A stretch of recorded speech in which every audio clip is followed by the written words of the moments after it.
paint with broad strokes by a clueless hand.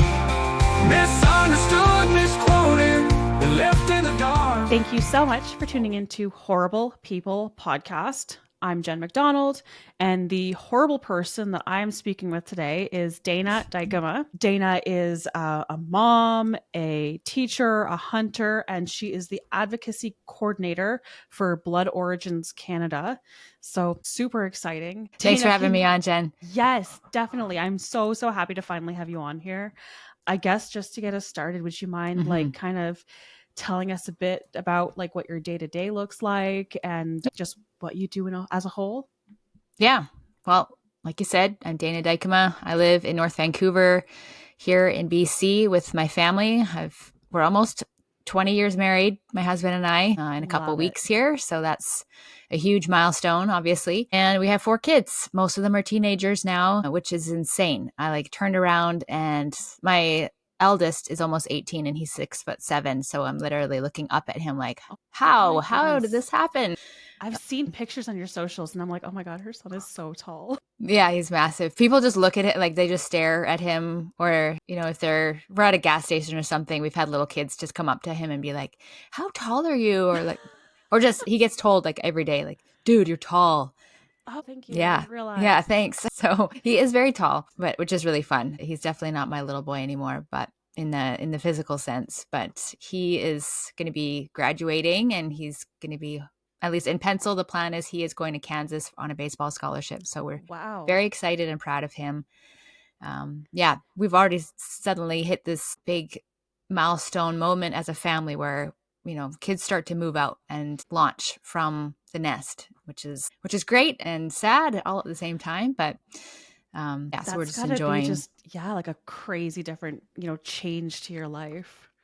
Oh yeah, and the other kids already like have plans for his room and you know what it's going to be like when he's gone. But it's already, I've also overheard them sort of having conversation with him of like, yeah, it's going to be really weird when you're gone and I'm going to miss you and things like that. So it's been sweet in those moments too. So that's beautiful. It's nice to see that they have like such a nice relationship like that. I know. I hope they keep it up. Like I'm not really close with my sister and my husband's not very close with his sister. Okay. So I hope that ours really stay connected as they get older, but we shall see. But yeah, the others are, my daughter just had her 16th birthday and we went straight to the DMV and got her license because that's very important to her.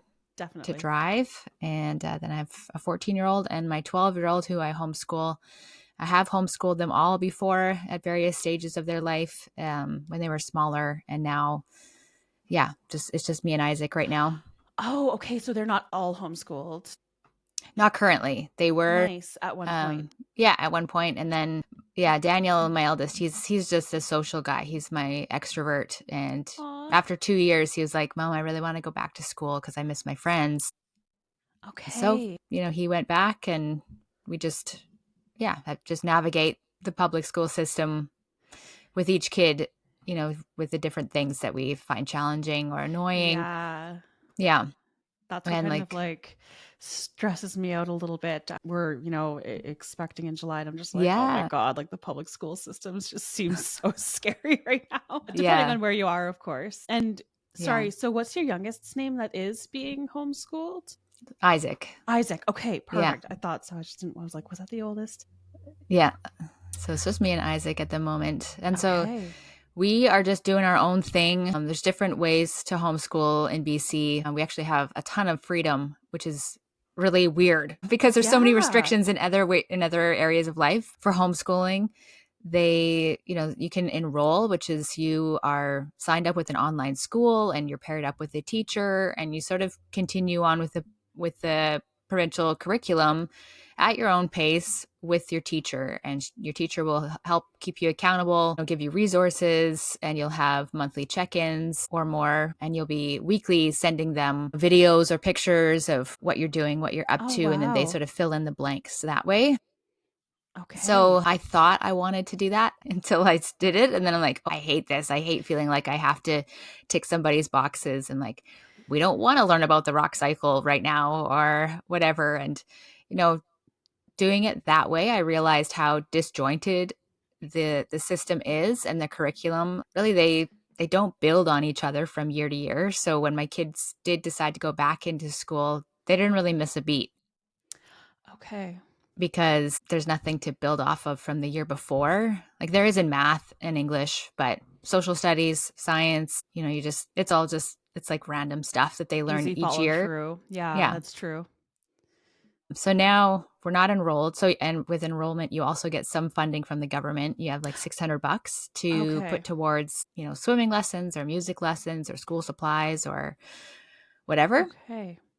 And that's like for the school year, I assume, per child? Okay. And now we're just registered. So we're still registered with an online school, but we've just basically told the government, peace out. We're registered. And you have no idea. We're doing what we're doing. So I say that we're life schooling because we're not really homeschooling. I'm a really distracted person. So being at home is just, I can't really focus a lot of the time if there's dishes that need to be done, if there's laundry. My house is never, ever clean, but there's always something to do. And so I get stressed out by the clutter of our house, which is why I like to go outside. So I don't have to look at it. And I feel like we're learning a lot as we go outside and we're noticing the different things that are happening outside. And we usually see a special something. Last time we went around our local lake here and we saw a mama and a fawn blacktail. Oh, and beautiful. It was really amazing just to be able to take a few minutes and watch them do their thing. And they're looking at us. They didn't seem worried at all. So things like that. Cool. I think that's so important for them to, develop as a person. And that's really, really what matters once you get out into the real world. Mm-hmm. Yeah. So now he's 12 and, when we go out in public settings and stuff, I'm sort of pushing him more to be his own advocate. Like, cool. I'm not going to order your food for you. So you go up to the counter or if we're at the library and you need help, well, you go to the library and you ask for help. Or if we're at Canadian Tire and you're looking for something, go find a staff and you guys figure it out and I'll just hang back. So he's doing it. And that's ask those questions. And have those interactions. Yeah, because kids are weird, and they're like, "Oh, I don't want to do it." You go ask them.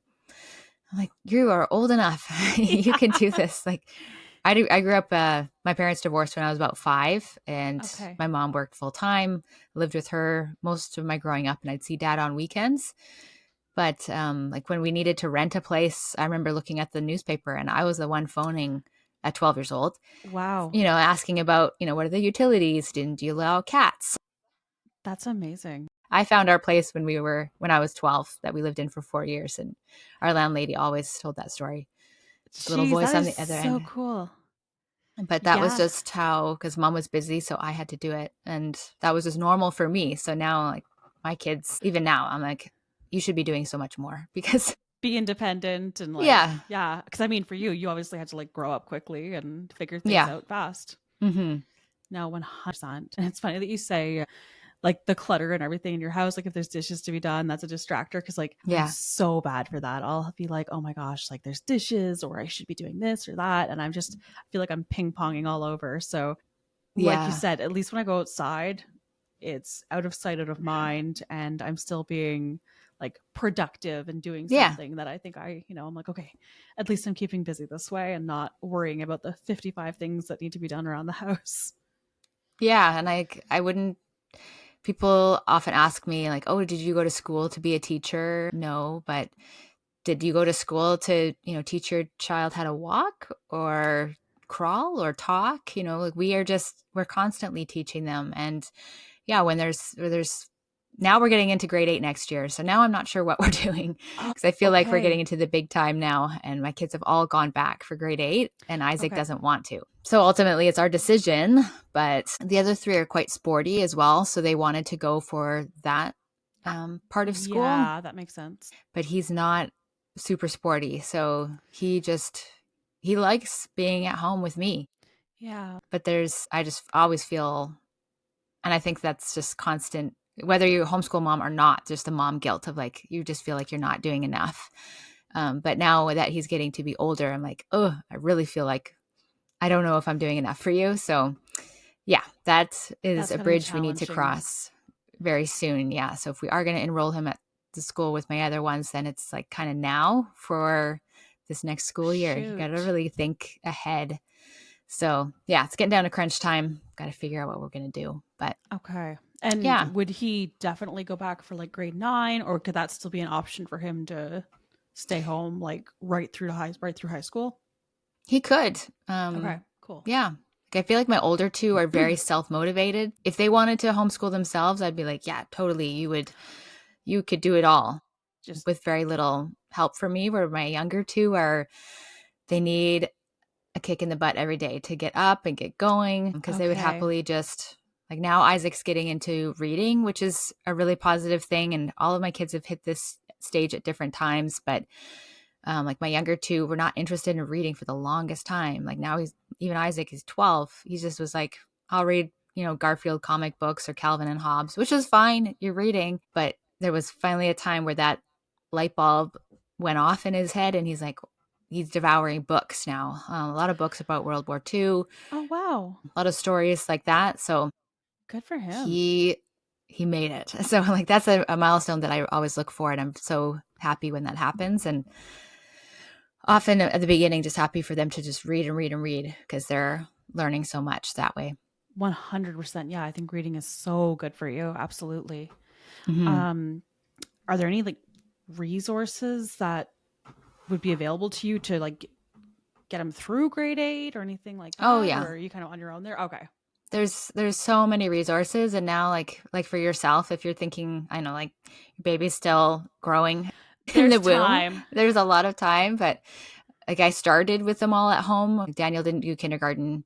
I don't know how it is in other provinces, but kindergarten is not mandatory in BC. Yeah, I believe it's mandatory here, but I do know that like a lot of provinces, it's absolutely not. And I could be very wrong. Like maybe it's not mandatory here either. Mm-hmm. So like for us, I was like, well, Isaac was born in November. They were all in 5.5 years. So they're all pretty close together. Okay. But I kind of wish I had just stuck with it. But that mom guilt or that fear of not doing enough, it starts right at the beginning. And even parents who I talk to that have littles, they're like, oh, I just don't think I could do it. I'm like, your kid is 5. All they need to know is like ABCs and their colors and like 1 to 20. And they probably already know that. So it starts really slowly. So I always advocate for homeschooling if people can swing it. There's so many resources, and there's often great communities. Not really where I am, but in other places, there's really great communities. That's good. Yeah. So you mean like obviously like great local communities, then not just like social media. I'm sure there's a ton of social media groups. So co-ops often there used to be here, and now a lot of those, like, I don't know, seasoned homeschool moms, the families have moved away or the kids are older now, and so the dynamics have just changed in my area anyway. So there's still a bunch that sort of trying to keep things together, and I'm also really picky. It becomes like dating, if the moms don't match or the kids don't really match, then it's like, well, it was great to meet you, but I don't think this is going to work out. Yeah, we don't need to spend a whole lot of time together. Yeah. So, but yeah, there's just lots of variables as they get older, but I highly recommend it, especially with public school as it is in elementary. Yeah. I was like, yeah, we're done. We had some issues with the public school in elementary, and I was very glad to get out of there. Okay. Yeah, I bet. Honestly, like I don't know. You see the craziness on social media, in the news, all that. I'm just like, oh my God, what is happening out there? Yeah, well, we went through the whole woke agenda like hard over here. Really? So I just didn't want to. That's crappy. Yeah, it was tough, and I live in a pretty liberal area, and I'm not. Okay, so, I just assumed you were in a conservative area. No. So as a more conservative Christian and now a hunter, like I am definitely in the minority. So there's lots of very rough. But now that I kind of have been through this trial by fire with the whole drag queen story hour fiasco that happened at our school in 2019. No. Yeah, that was crazy. But I learned a lot and realized, like, if you stick to your guns on, how you feel about certain thing, especially with kids, then now, like, when people have issues with me being a hunter or whatever, then I'm like, okay, I can handle this. Who cares? You Yeah, know, exactly. let's go. If you want to tango, let's do it, because I've been through it with other things, and your facts will trump their, feelings yeah, any day when it comes very to strong hunting. feelings, but Does which your is fine. husband hunt also? Yeah, he actually started. So he grew up in Salmon Arm in the Okanagan here on a chicken farm. His dad was Okay. a chicken farmer for 30 years, but they did not hunt. He comes from a Dutch background. There's no Okay. hunting. They were all farmers. And then in Yeah. 2020, 2019 into 2020, he got his licenses, and he finished up his core test just before COVID got really weird. Okay. And Good. then, so I was very happy for him to do all that stuff. Like, food is really important to me and where my food comes from, but I was happy for him to do that side of things. And I would cook. And then, Okay. but I had a business, and through COVID, I discovered regenerative farming and, no till, no spray produce. Awesome. Okay. And I took an online gardening course. And I don't know if you've ever seen the movie, The Littlest Big Farm. Or is No. it The Biggest Little Farm? I always get them confused. You got to write that down because it's such a good movie. Yeah. I feel The like the name Biggest The Little Farm. Biggest Little Farm is familiar, Yeah, but I we've definitely seen haven't it. seen it. We've seen it so many times. I still get the title wrong, but it's either The Biggest Little or The Littlest Big. Google will figure it out for Yeah, me. yeah.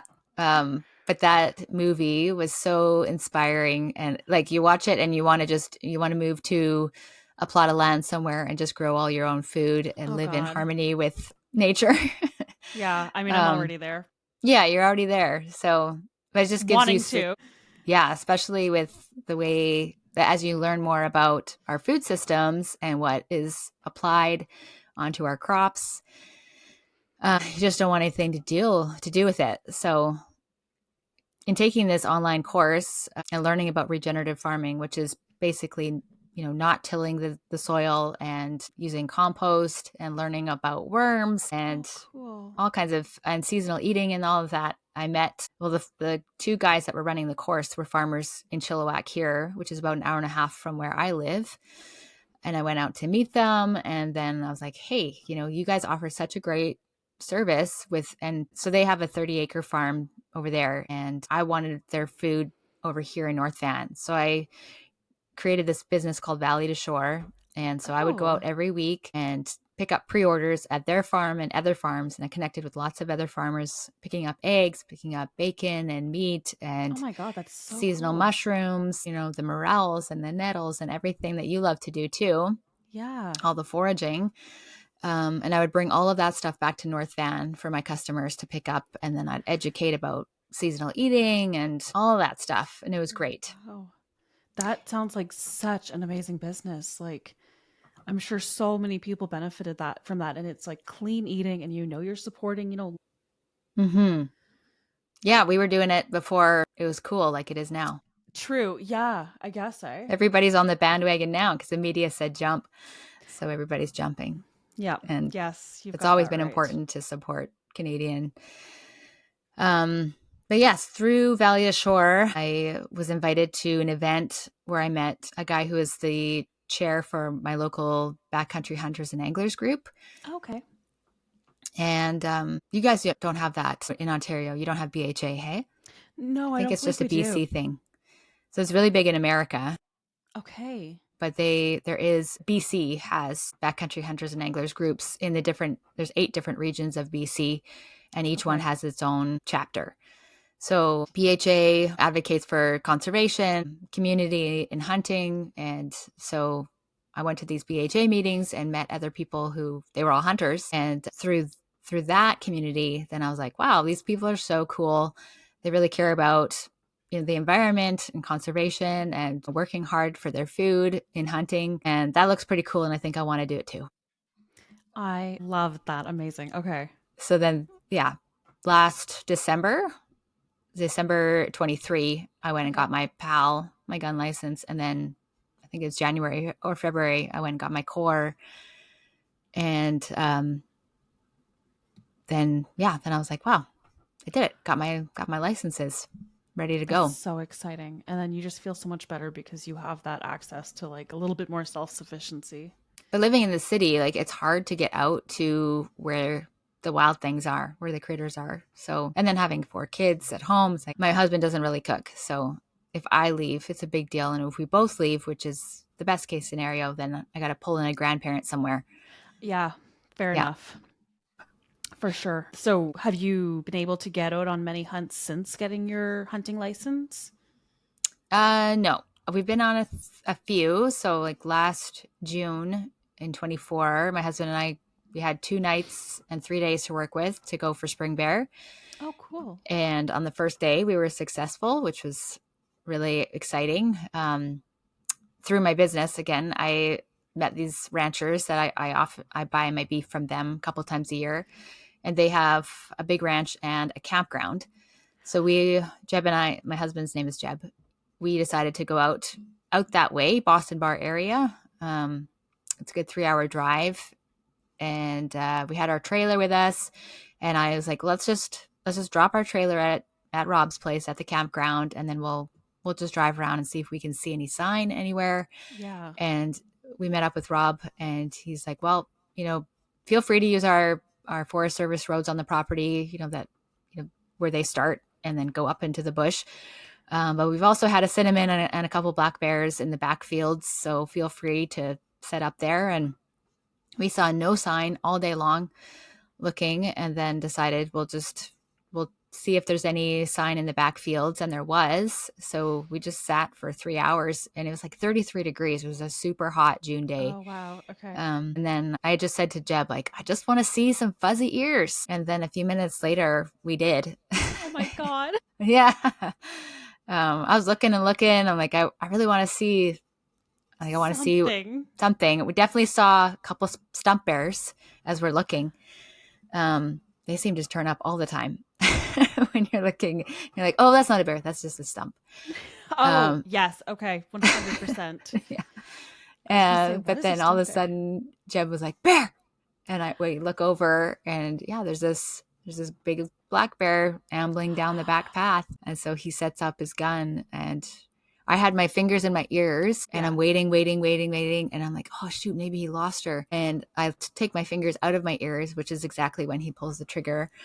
Always. So yeah, that was just the noise and the ringing in my ears, but it doesn't last very long. And then your adrenaline's going because you just harvested a bear. Yeah, like I'm like, what happened? Because I missed it all. He had gone up the hill that I was leaning on, and so I couldn't see anything. But he's like, yeah, it dropped right away. I think it's dead. And so we waited about half an hour and didn't see any movement. And it was a sow, but there was no cubs around, obviously. And then we got to work after that. Awesome. Did you guys do all of the processing yourself? Like we field dressed. Okay. We field dressed there. He had got a couple of whitetails at his parents' farm over the previous couple of years. So I was like, do you know what you're doing if we get anything? He's like, oh yeah, I'm sure it'll be very similar. But I had to run back to camp because we didn't expect to get anything the first afternoon. So we didn't have, there was a few things that we were missing. I had to run, it was probably 2 kilometers back to camp. And I had to run back. And when I got back to him and the bear, he had his phone propped up on our belly. We still had signal. So he was YouTubing how to field dress a bear. Oh my gosh, that's so funny. That is exactly how I figure out how to field dress anything or do anything. I'm just like, all right, YouTube. Yeah. And that it was good. We had service because most of the places we go, we don't. But yeah, we field dressed and quartered her there. And the hide is still in my freezer. Still something I got to deal with, but we did bring the meat into a butcher. Okay. Next time though, we want to do it ourselves. Yeah, it's just a lot of work, and you need it's a ton of work. The room and the equipment. Yeah, it's definitely a project. Does the whole family eat bear fine? I know some people are a little bit like iffy about bear. Yeah, now like our friend that Jeb went spring bear hunting with the year prior, he did get a bear as well, and we ate the heart that night. And so kids were kind of like, well, this is different but cool, and we all had some. And so we got half of our bear turned into half sausages, half ground. They can always tell when we're having bear, even though I hide it like 2-to-1 in beef for burgers or spaghetti sauce or something. I don't know. They say it tastes fishy, which is weird because she was a spring bear inland, but apparently their fat can go rancid over time, even in the freezer. Oh, okay. So I then didn't it know can that. taste kind of off. So I don't know, but next time It's fine. next time we're going to do it ourselves. We're going to process it and vacuum seal it. We have a vacuum sealer. We have the helps. knives. We have a Yeah. big kitchen table, so we can do it. But like, have you done a lot of your own processing, or do you take it in? Yeah, like I only do my own now. Okay. The first deer I harvested, I brought it in to get it done. And then afterwards, the guy was like kind of showing me around. And I was just like, I think I just want to do this on my own from now on. Mm-hmm. So yeah, I've just been doing it myself. Deer, turkey, goose, duck, anything like that. And a bear is definitely like a bucket list hunt for me. We don't have bears specifically where I am. I'd have to travel like a tiny bit. So once I harvest my first bear, yeah, I'll definitely be processing them myself. It's just, it's so much nicer and you get what you want. And just like the food thing, like, what's happening with your food. Yeah. So it's a lot nicer that way. Have your kids gone hunting at all yet? Or that's kind of a future thing? Yep. Daniel's been a couple times. So that's my eldest. He got his first whitetail this November.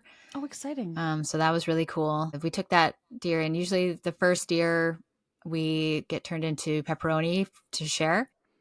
A lot of his friends, like none of his friends hunt or have anything really to do with, all of his friends are the jocks at school. Okay. Wrestling and and you guys football live and in baseball. like a more urban area, right? So I guess Yeah. it wouldn't even be. Yeah. So the fact that he does this is really unique in his friend group. So he was excited to be able to share his deer with them, and they love it. So they think that he's even cooler for that. That's so cool. Yeah, absolutely. I mean, and it's nice because I feel like the younger generation is more exciting about the wild game and like getting into being, more self-sufficient in the hunting. So it's better received than, other generations for the most part, usually.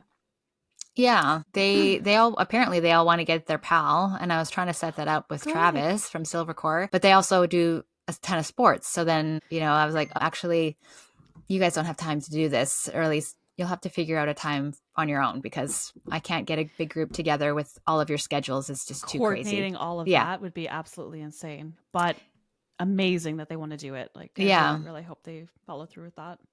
Yeah, one of our local gun stores here, Reliable Gun, they put on My First Day at the Range events at different gun clubs in the Lower Mainland here. Oh, good. So it's a great opportunity for kids to come. Nobody needs their pal, and they get one-on-one mentorship from other members of that range, or guys from Reliable will come out, or Silver Cord guys have come out. Oh, awesome. Okay. Just to support the program. And so my kids have been at a number of those now. And so if there's more this summer, I'll see if Daniel and his friends can make those events, just to give them the opportunity, right? So absolutely. It's been really, really neat. And different kinds of guns, handguns, different rifles. Oh, I bet that's so nice. It's nice to see more and more like community range days popping up, because the general public is kind of so, either adverse to it or just confused and curious about it. And it gives them the opportunity to just like, listen, go out and try it. Like, don't be intimidated. Yeah. We're all pretty decent people. I know. Yeah. I think hunting, it seems amazing how quickly hunting went from like very normal staple occupation to horrible. You're a horrible person. You are if you do that person. Absolutely. Yeah. It's just crazy. I mean, like my primary job with CSAAA, everyone I deal with hunts, shoots, or at least respects the sport. But if I deal with people like in the general public, if they ask, what do you do? And I tell them, I very often get that like weird kind of look, like, oh, really? I'm like, oh. You're one of those. Yeah, exactly. People. So you are the worst person on earth. Oh, yeah. Yes. So yeah, it just takes exposure and educating these people. And advocacy. So speaking of that, what exactly do you do with Blood Origins? How long have you been with that organization? So I met Mark. Well, I started following the Instagram account. That's where everything starts. It's on Instagram. Nowadays, right? 100%. Yeah. So I started following, and I'd often share their posts, whatever Mark would put out. I just found it all really interesting. And I listened to like my top two podcasts that I would listen to back in like 22, 23 was the Silver Core podcast and the Hunter Conservationist podcast. So it'd often very be good podcasts. Yeah. I've learned so much from both of them. And then, so Mark had me on his show on the Our Stories Connect Us All series as a guest, talking about my business and then also talking about hunting. And at that point, I didn't have my licenses. And so it was all just in process and it was all really new. And then after I got my licenses and was learning more about the budget for conservation in BC and how it's like shrinking, it's been shrinking for the past 30 years. Okay. I decided to go talk to my MLA about that. She knows nothing about that. Like I know next to nothing, but she had no idea about anything. So I was like, I don't know if that did anything to go talk to her. Yeah. But I just figured I would, what's the worst that could happen? She's just down the road for me. So it was an experience. I just wanted to see what it was like. And often like Jesse Zeman here with the BCWF, the BC Wildlife Federation, he's always advocating and asking and encouraging just regular folks like me, go talk to your MLA about the budget for conservation and just make sure that they know that this is something that is important to you as one of their constituents. So I did. And so Mark saw that I went to talk to my MLA, which is, what I am trying to get more people to do is just engage a little bit on a political level. Like you don't have to go. Fully agree. You don't have to go to crazy, Parliament. Just have communication. Yeah. Somewhat. Yeah, somewhat or just being aware of what's going on and like just care about what's happening because things are changing really fast. And I figured at that time, like, hey, I just got to this party and I wanted to keep going because things are changing so rapidly in the opposite direction that I want them to. So at least I can say I tried or I did something to stand up for this interest that I have and this a part of Canada's history, really, that I want to stay alive. If people want to go hunt and are doing all the right things, then we should have the right to do that. And 100%. We just shouldn't be side-eyed for it or have that right taken away because it is part of our history. It's so important for so many reasons, like economically, the ecosystem conservation. Yeah, it just makes sense on so many levels. But even last week, I went to visit a friend that I haven't seen in many years, and she just told me straight up, I don't like that you are into hunting and I don't agree with it. And so I was like, okay, well, I think as a meat eater, it's important for me to know where my food comes from. And being a hunter is the antithesis of that. And I've taken the responsibility myself to do all of the work, to do the research, to make sure that I'm, producing an ethical shot. Yeah. And all of the things. And I think it's the best way to eat. So she didn't agree. 100%. Okay. She wasn't interested in continuing the conversation. So she's made up her mind about it. Yeah. So we changed the subject and talked about something else. That's it. Like at least you went in and tried and you can kind of gauge if they're, open to learning more, maybe changing their mind. And if not, then pushing it is not going to help. No. Yeah. Yeah. That's what I felt like. Like, okay, she's pretty stuck in her belief at this point. So for now. Yeah. Yeah. I won't offer to bring her some deer pepperoni or bear sausage. Probably a good idea. Yeah. Maybe next time. For now. Exactly. Yeah. Things can change. Like I've had some good conversations too about people being very anti-trophy hunting because that's everyone's like, oh yeah, I don't mind hunting as long as it's not trophy hunting. And I'm like, I hear that. Well, tell me more about what you think about trophy hunting. And then they can't even really tell you, right? They're just like, oh, well, it's just bad, right? It's like they've just been conditioned to say that because even people that I'm like, you're a diehard hunter. And I'll have them comment like, you know what? I don't have an issue with hunting. I have an issue with trophy hunting. But why? Yeah. Do you know why? Yeah. Or do you just think you have to say that? Right. And I don't think that means what you think it means. That's it. Yeah. I think trophy hunting is actually great. Like you're taking an older animal. It's already spread its seed. It's had its time in the sun. The one that can no longer contribute to the herd effectively. And sometimes they're even, dragging the herd down. Yeah. And you're letting the younger guys do their thing. Probably this animal is going to get eaten somewhere and have a prolonged death somewhere, or, That's it. It'll die from cold or exposure, or they're not going to die quick and peacefully. It's no. most likely going to be, a suffering death, which is horrible. I don't want to think of any animal having to go through that. Yeah, and in Africa and things like that, where they say, oh, bad trophy hunting, well, those animals actually feed whole villages. Exactly. And contribute to their economy in huge ways. 100%. So when I think about trophy hunting now, because I would say the same thing a few years ago, because I just was uneducated. I didn't know all of those, deeper layers to it. But now I'm like, I think it's great. It's like the best. Like nobody's killing something and just taking the horns and then leaving the rest of the meat. Like that's poaching. Yeah, and I wonder if that's what a lot of the anti-trophy hunting people think it is, or if really we just need to have, more advocacy and education out there about it so that people know exactly what they're talking about when they say trophy hunting.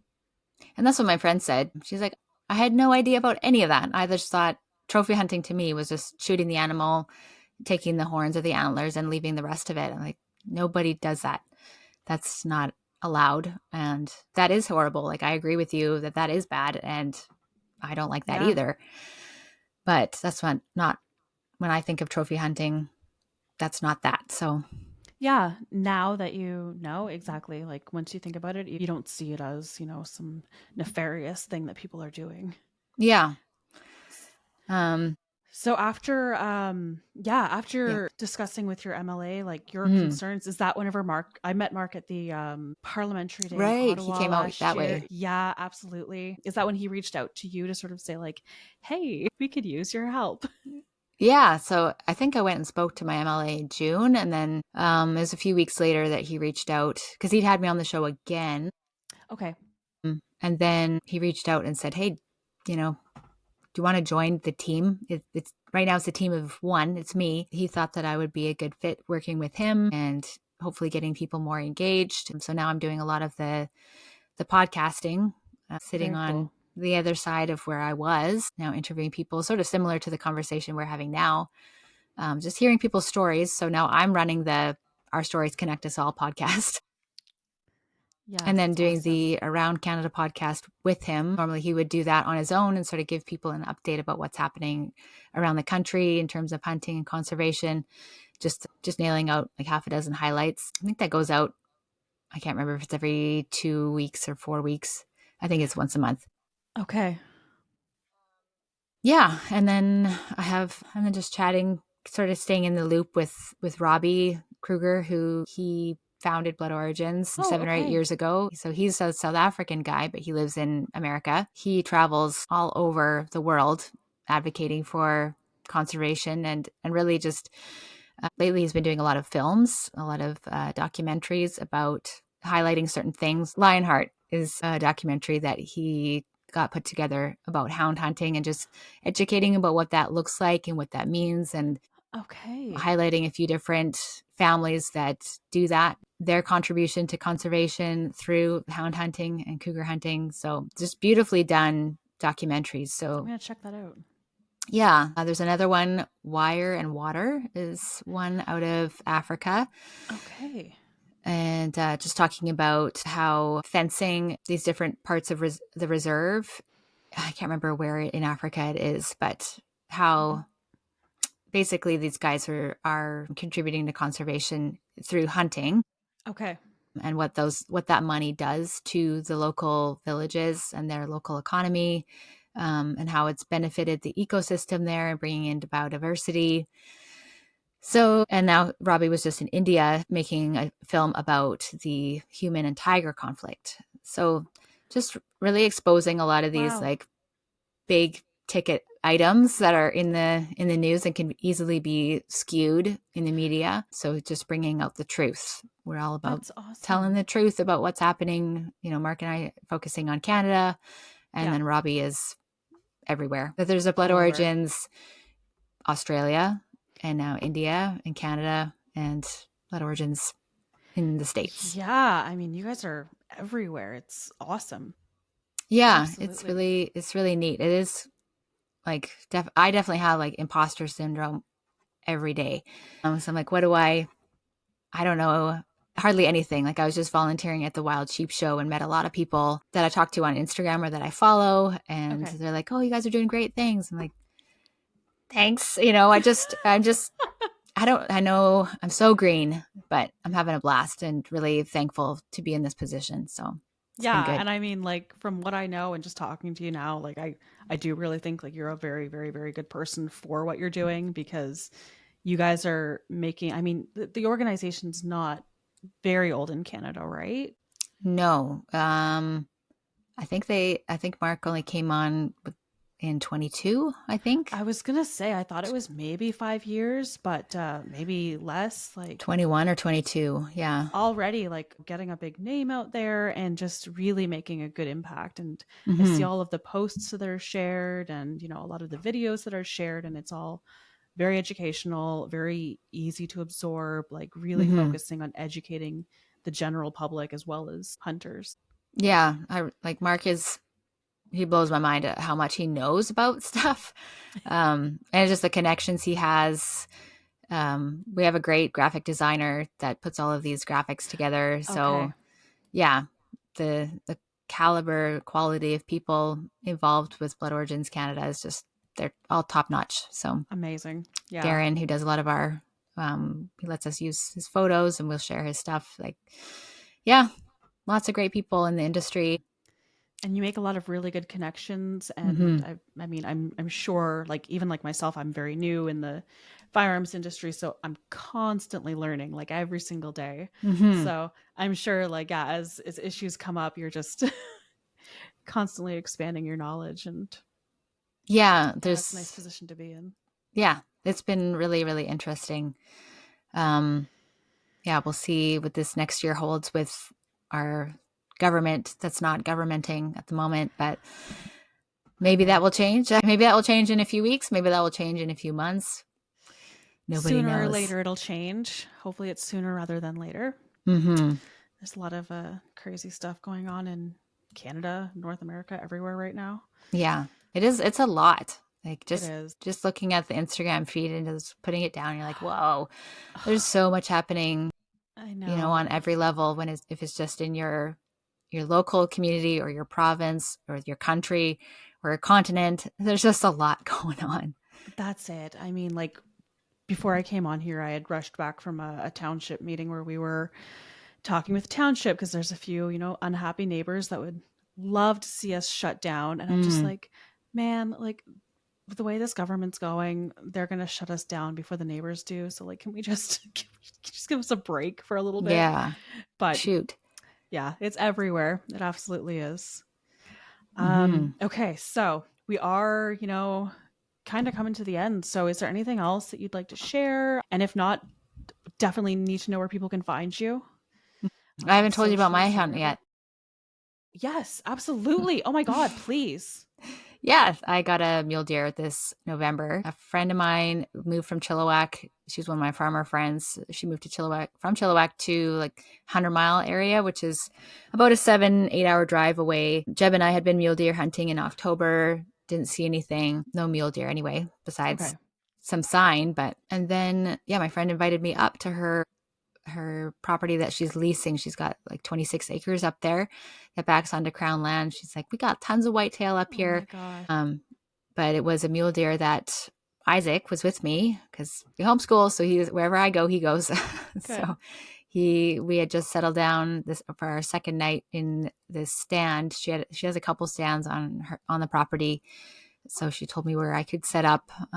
We'd gone up early in the morning to the tree stand and saw nothing, and then wandered around all day and figured, well, this is our last night here. The first night we saw nothing. And of course, she would tell me later when I came back to the house, oh, there was some, at this corner of the field or over there. And Of then, course. so yeah, we had set up on the ground in this field in the stand and, or in a blind, I should say.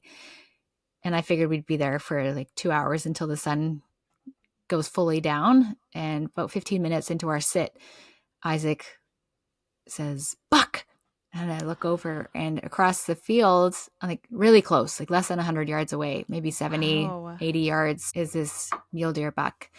And he's looking right at us. I didn't know if he could see us or not, but obviously he could hear us because his ears were open, and he was alert. He's trying to figure out where that sound came from that he heard. So we both were just stock still. And I had my rifle leaning up against the wall. So I carefully, slowly got it. I kept thinking, like, he's going to run. He's going to run. Then this will be the story. Like, we saw one and then he ran away. The end. Yeah.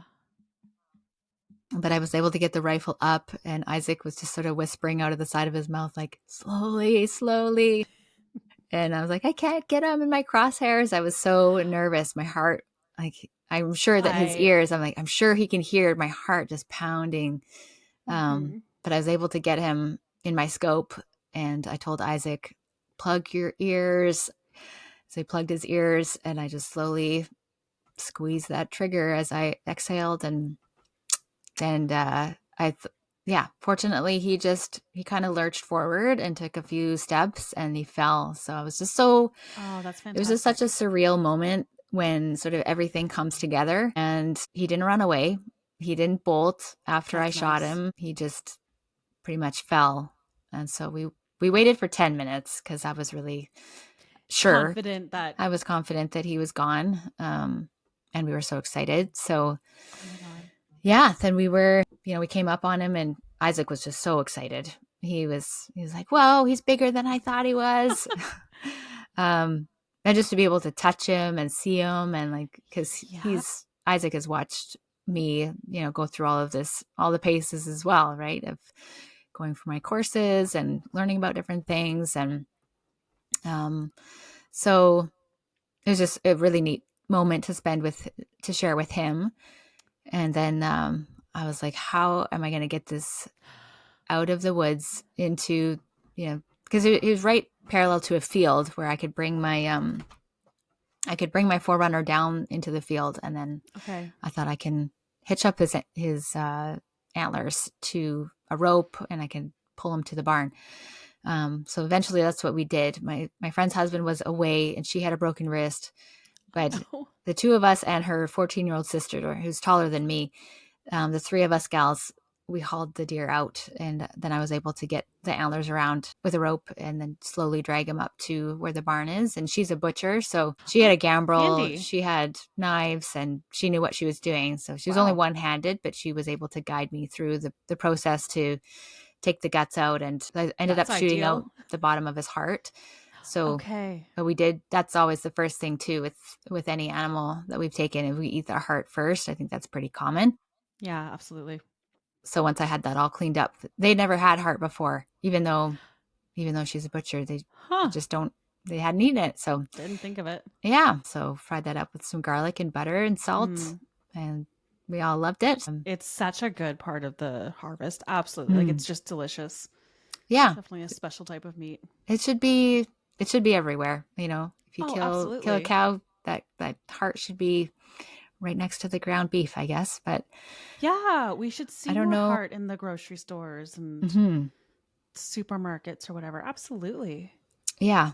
I don't know where the organ meat goes on our commercial animals, but yeah, I know some like dog and cat foods will use organ meat, so I don't know if it goes there, but right. I mean, it'd be really nice if it could go for human consumption also, because that is something that it's so nutritious. People should have more access to. Yeah. Yeah. But maybe that'll encourage more people to get into hunting. Yeah, for the heart. For all of those offcuts. The liver and hearts. Yeah. I'm sure. Yeah, so we quartered that animal, and then I skinned it. So that hide is also in my freezer. So I have two really nice hides I need to deal with soon. I'm just not sure what to do with them. It's so hard. Like, if you try and do it yourself, it's so time consuming, and you need the space. And I'm just worried about messing it up and then ruining these beautiful hides. So that'd be too sad. I recently got 6 meat rabbits that I dispatched myself for the sole purpose of getting the meat and then just having the practice, I guess, with the hides. Smart. So we haven't done that yet, but that's next on our homeschool list as well, to learn how to tan these rabbit hides. So, oh, that's awesome. I'm glad to hear that, actually. It's yeah. going So to be I a figured, really, really good experience. we could go tromping out in the woods all day long after driving for 5 hours to where the bunnies are, or I could just buy them from a farmer and dispatch them myself. And then, so that was our homeschool day. One day was doing that whole process. And Isaac did one rabbit all himself, and fleshed out the face as well. So he was pretty happy with that. Yeah, that can be very challenging, especially to like poke through any little sensitive areas. Yeah. Well, it's just so finicky with around the eyes and the mouth and getting the ears out. But yeah, did a really good job. 100%. I mean, I've practiced on like raccoon plenty of times. And I'm just like, the head's always just, you got to slow down and really, really focus. I think I got the bear pretty good. I did the bear face. I think I got the face pretty good. So we'll see. We'll see when I finally get it to a tanner. But yeah, I was going to say, I wonder if there's any local, taxidermists or tanners or.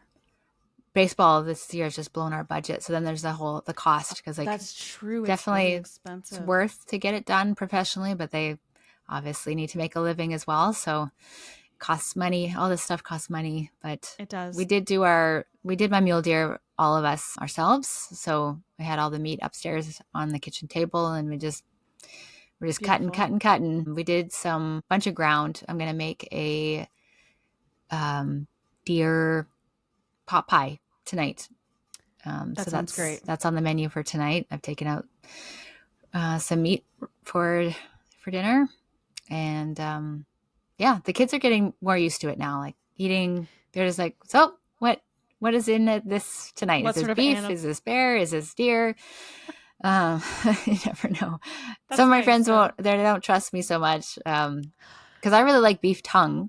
So whenever I get a side of beef, I always get that cut as well. And that's just too weird for some of my friends. So they're like, don't have me over one time I had a bunch of our friends over, and I didn't tell them that I made tongue tacos. They just thought it was pork for a bit until they were like, what is this meat? It's a little different texture. So I was like, well, it is beef tongue. And they were like, well, I'm done eating. Oh, no. But I hope that one day that they'll come around to appreciating. Yeah. I mean, and maybe you just have I just love trying any different things. So maybe you just need to, have that will to try the weird stuff.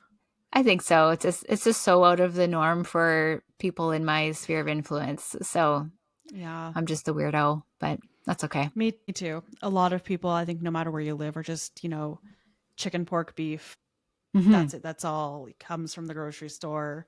Anything else is just odd, which should not be the case. We're so far removed from our food. Yeah, and they don't even see it. But then again, I didn't either until I did. So hopefully those people will wake up. It just takes time. And then go get their licenses and go hunting. Exactly. Get involved, join the fight. Stay aware. Yeah, we haven't joined a range over here yet just because the closest one is like an hour away. I guess Coquitlam is closer, but it's really busy. It's this the city. It's in the city, the range, just sort of on the outskirts. But I would like to join a range and become part of a community. It's just, again, it's all just time. So yeah, it takes time, it takes money, and time is hard to come by whenever you have so much other stuff going on. Mm-hmm. Yeah. But well, where can people find you on social media? You and your work with Blood Origins. Mm-hmm. So our handle is Blood Origins is at Blood Origins Canada.